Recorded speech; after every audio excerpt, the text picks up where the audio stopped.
My Weird School. Miss Daisy is Crazy by Dan Gumman. Picture by Jim Palek. Chapter 7. Bonbons and Football. The next day, Miss Daisy brought in a box with ribbons on it and told us she had a surprise. What in the box? We pleaded. It's a secret. Please. Well, okay, she said, opening the box. It's bonbons! Miss Daisy said she thought we might be able to use them for arithmetic problems so we could learn together. She put the bonbons on the table in front of the room. There must have been 20 or 30 of them. Can somebody think up an arithmetic problem using bonbons? She asked Andrea. If you have 3 bonbons in a box, said Andrea as she put 3 bonbons into her pencil box, and you had 3 boxes just like that, how many bonbons would you have altogether? Miss Daisy looked at Andrea's pencil box for a long time, counting in her head and on her finger. Any dummy would know that 3 boxes with 3 bonbons in each box would equal 9 bonbons. The 3 times 3 is 9, but Miss Daisy didn't seem to know that. Finally, she just opened up Andrea's pencil box and popped the 3 bonbons into her mouth. Who cares how many bonbons I would have? She asked. As long as I get to eat some of them. Miss Daisy really needed a lot of help with arithmetic. After she had eaten her bonbons, Miss Daisy passed out bonbons for all of us, and we had a bonbon party.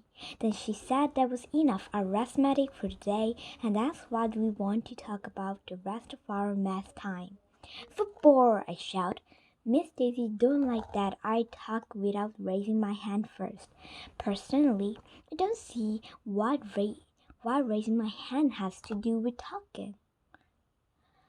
I don't talk with my hand, but she did let me talk, and I told her that football is just about my favoriteest thing in the world, and I know all about it. My dad takes me to every game of the Chargers, a professional football team.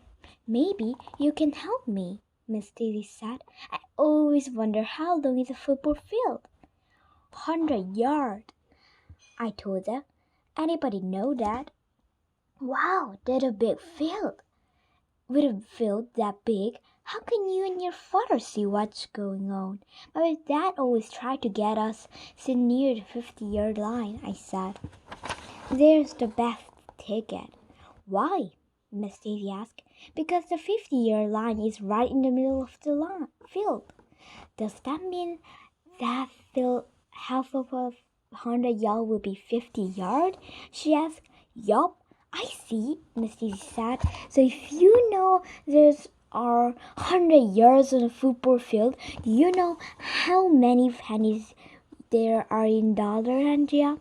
100, hollered Andrea Young, just like a football field. Really? Said Miss Daisy. So if the half football is 50 yards, how many pennies are in a half of dollar? 50, Michael Robinson shouted. Because 50 is half of 100, and 50 plus 50 make 100. And half of 50 must be 25, because 2 quarter is 50 cents. Add Emily. And 4 quarter make $1, Ryan exclaimed. And 4 quarter makes a football game too, Mrs. Daisy shouted, jumping up and down with excitement. Wait a minute, I said you told us we were finished with arithmetic. This wasn't arithmetic, she told us. It was football. Well, okay, I said, just as long as you weren't trying to sneak arithmetic into our conversation about football. Would I do that? Miss Daisy asked, and then she winked at me.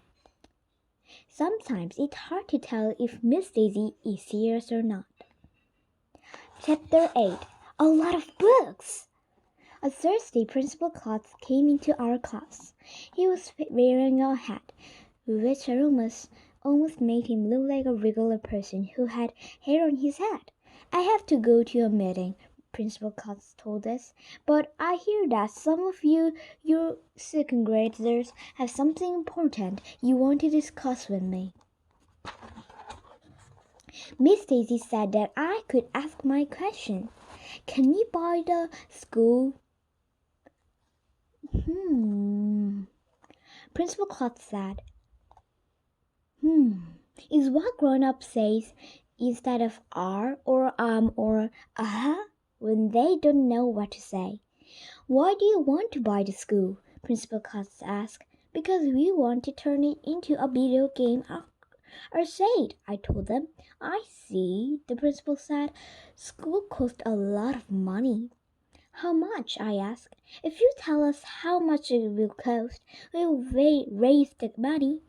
"I'll tell you what," Principal Klotz said. "I can sell you the school, but I can rent it to you for a night. Do you know the differences between money and renting?" Andrea Young got her hand up first, as usual. "When you buy a video, you can get to keep it forever," she said. "If you rent it, you have to return it to video store in a couple of days." "That's right," the principal said. "Would you be interested in renting the school for a night?" "How much would that cost?" I asked. 1,000,000 pages, Principal Klotz said, relieved. "Huh? If you could read 1,000,000 pages in a book, you can turn the school into a video game arcade for one night." 1,000,000 pages? That sounds like a lot of book. "How about 1,000 pages?" I suggest. "1,000,000, said Principal Klotz. "That's my fine offer. Take it or leave it." "Would it be okay if some of the other class help us out?" Miss Daisy asked. "Certainly," Principal Klotz said. "The more the merrier, and I'll tell you what I'm going to do. If the kid in this school read 1,000,000 pages, I will come to my big video games night dressed in a gorilla suit." "You've got a deal," I said, reaching forward to shake Principal Klotz's hand. In my head, I was already hatching a plan. Chapter 9. Put those books away. As soon as I got home from school, I went up to my big sister Amy's room. Amy's a fifth grade, so she knows a lot of things. "You got to help me," I said. "If the school read 1,000,000 page books, Principal Klotz will put on a gorilla suit and let us turn the school into a video game arcade." "I would do anything to see that," Amy said. Amy knew how to work the computer really well. She helped me make posters that said, "Let's turn our school into a video game arcade, and let's turn Principal Klotz into gorilla." We tacked the poster up all over Main Street. Amy sent email and instant message to all the kids in the fifth grade. The next morning, we tacked this poster up all over school. I passed them out to kids I saw. Miss Ruby, the school librarian, said we could put up some poster in the library. Miss Laser, the custodian, said we could put some on the lunchroom and the bathrooms. Miss Lauren, the music teacher, said we could put some in the music room. But in the middle of the day, everyone in the school was reading like crazy. Kids were reading during lunch. Kids were reading during recess. Kids were pouring their way through books and then running to the school library to ask Mrs. Ruby if they could check out more. I'll read a book about frogs, and I don't even care any about frogs. Some of the teachers were starting to get mad because kids were reading books when they're supposed to be doing other things. "Please put those books away," Miss Daisy had to tell us. "It's time for reading." Miss Daisy said she was sorry that she wouldn't be able to help us very much because she didn't know how to read. But She was nice enough to draw a big mural in the hallway with a giant thermometer on it. Every time we read a lot of page, would make the temperature line on the thermometer got up. At the top of the thermometer were the 1 billion. Soon, Kato burst into our room and yelled, "Mrs. Big's class has read another 500 pages, and Miss Hanson Chris said to add another 600 pages." It was fun watching the temperature go up. At the end of a week, our school had read almost a million pages. Bye.